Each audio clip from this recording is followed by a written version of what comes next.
नमस्कार. थंडीच्या सीझनमध्ये खूप साऱ्या पालेभाज्या बाजारामध्ये ताज्या-ताज्या आलेल्या आहेत. त्यापैकी आज आपण चाकवत बनवून घेणार आहोत. 2 वेळा छान स्वच्छ पाण्याने धुवून घ्यायचं आहे, बारीक चिरून घ्यायचं आहे.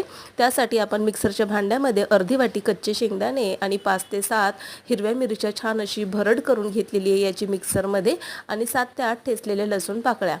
कुकरमध्ये 2 चमचे तेल घालून घ्यायचे. तापलेल्या तेलामध्ये थोडीशी मोहरी आणि ठेचून घेतलेलं लसूण ब्राऊन होईपर्यंत छान असं परतून घ्यायचं आहे आणि यामध्येच आता आपण जे भरड करून घेतलं होतं शेंगदाण्याचं ते देखील आपण यामध्ये परतून घ्यायचं. थोडीशी हळद घालून घ्यायची आहे आणि यामध्ये चिरून घेतलेली चाकवतची पालेभाजी घालून घ्यायची आहे, परतून घ्यायची आहे.